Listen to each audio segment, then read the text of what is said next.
मुलांसाठी बायबल प्रस्तुत माणसाच्या उदासपणाचा आरंभ. देवाने सर्व गोष्टी बनविल्या. जेव्हा देवाने पहिला माणूस आदम बनविला, तो त्याची बायको हवेसमवेत एदेन बागेत राहत होता.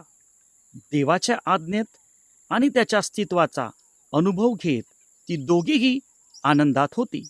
की एक दिवस देवाने तुला प्रत्येक झाडावरील खाऊ नकोस असे सांगितले आहे का? सर्पाने हवेला विचारले. आम्ही प्रत्येक फळ खाऊ शकतो, फक्त एक सोडून.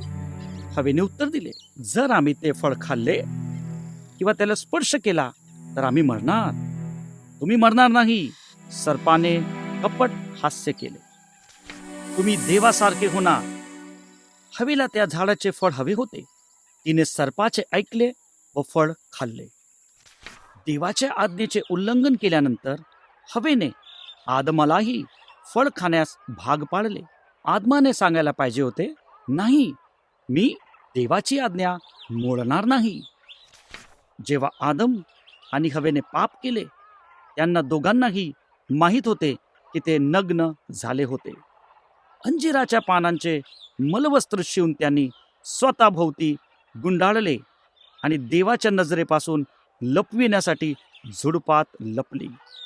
शीतल संध्याकाळी देव बागेत आला. आदाम आणि हवेने काय केले आहे याची त्याला माहिती होती. आदाम हवेला दोष देत होता आणि हवा सर्पाला दोष देत होती. देव म्हणाला, सर्प शापित आहे. जेव्हा स्त्रीला मुले होतील त्यावेळी तिला खूप वेदना होतील. आदाम, तू चूक केल्याने पृथ्वीला काटे आणि काटेरी झाडांचा शाप मिळाला. तुला तुझे रोजचे अन्न मिळविण्यासाठी काबाड कष्ट करावे लागतील, घाम गाळावा लागेल. देवाने आदाम आणि हवेला त्या सुंदर बागेतून बाहेर घालविले. त्यांनी पाप केल्यामुळे त्यांना जीवनदात्या देवापासून वेगळे करण्यात आले.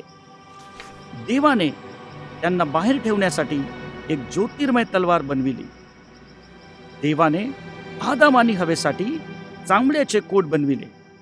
देवाने चांबडे कोठून घेतले? कालोघात. आदम आणि हवेने एका परिवारास जन्म दिला. त्यांचा पहिला मुलगा काईन एक माडी होता. त्यांचा दुसरा मुलगा हाबेल मेंढपाळ होता. एक दिवस काईनाने देवाला भेटवस्तू म्हणून काही भाज्या आणल्या. हाबेलने देवाला त्याची भेटवस्तू म्हणून त्याच्या काही उत्तम शेळ्या आणल्या. हाबेलाच्या भेटवस्तूने देव आनंदी झाला. काईनाच्या भेटवस्तूने देव आनंदी झाला नव्हता.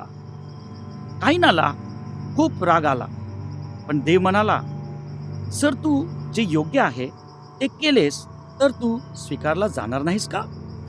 काईनाचा राग दूर झाला नाही. थोड्या वेळानंतर शेतात त्याने हाबेलवर हल्ला केला आणि त्याला ठार मारले. देवाने काईनाला म्हटले, तुझा भाऊ हाबेल कोठे आहे? मला माहित नाही. केन खोटे बोलला. मी काय माझ्या भावाचा राखणदार आहे? देवाने काईनाकडून त्याची शेती करण्याची क्षमता काढून घेतली आणि त्याला भटका बनविता शिक्षा केली. काईन प्रभूच्या अस्तित्वापासून दूर गेला. आदाम आणि हवेच्या एका मुलीशी त्याचे लग्न झाले होते. त्यांनी कुटुंब वसविले. लवकरच काईनाने निर्माण केलेले शहर काईनाचे नातू आणि पणतू यांनी भरून गेले. दरम्यान आदाम आणि हवेच्या कुटुंबाची वेगाने वाढ झाली. त्या दिवसात लोक आजच्यापेक्षा जास्त काळ जगत होते. जेव्हा त्यांचा मुलगा सेत जन्माला आला तेव्हा हवेने म्हटले, देवाने मला हाबेलाच्या जागी सेत दिला. सेत धर्मात्मा होता. तो 912 वर्षे जगला आणि त्याला अनेक मुले झाली. पिढी दर पिढी जगात माणूस जास्त वाईट होत गेला. शेवटी देवाने मानवाला आणि सर्व प्राणी आणि पक्षी यांना नष्ट करण्याचे ठरविले. माणसाला बनविले याचा देवाला पश्चाताप झाला आणि एका माणसाने देवाला प्रसन्न केले. हा माणूस होता नोहा. सेतचा वंशज असलेला नोहा एक सदाचरणी आणि निष्कलंक माणूस होता. तो देवासमवेत चालू लागला. त्याने आपल्या 3 पुत्रांनाही देवाची आज्ञा मानण्यास शिकविले. आता देवाने एका खूप अनोख्या आणि विशेष प्रकारे नोहाचा उपयोग करण्याचे ठरविले. आमेन.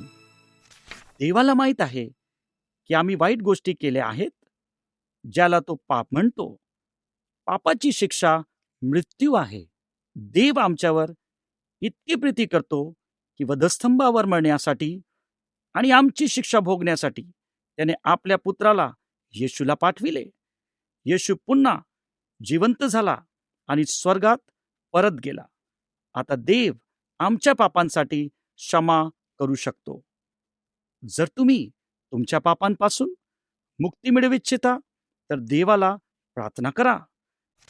प्रिय देवा, येशू माझ्यासाठी मेला आणि तो पुन्हा जिवंत झाला आहे. यावर माझा विश्वास आहे. कृपा करून माझ्या जीवनात ये आणि माझ्या पापांसाठी मला क्षमा कर, जेणेकरून आता मला नवीन जीवन प्राप्त होईल आणि नंतर मी कायम तुझ्याबरोबर राहीन. तुझे मूल होऊन तुझ्यासाठी जगण्यास मला मदत कर. आमेन. योहान 3:16. बायबल वाचा आणि देवाशी रोज बोला. माणसाच्या उदासपणाचा आरंभ. देवाची वाणी. बायबलमधून गोष्ट प्राप्त झाली आहे. उत्पत्ती अध्याय 3 ते 6. लेखक एडवर्ड ह्यूज.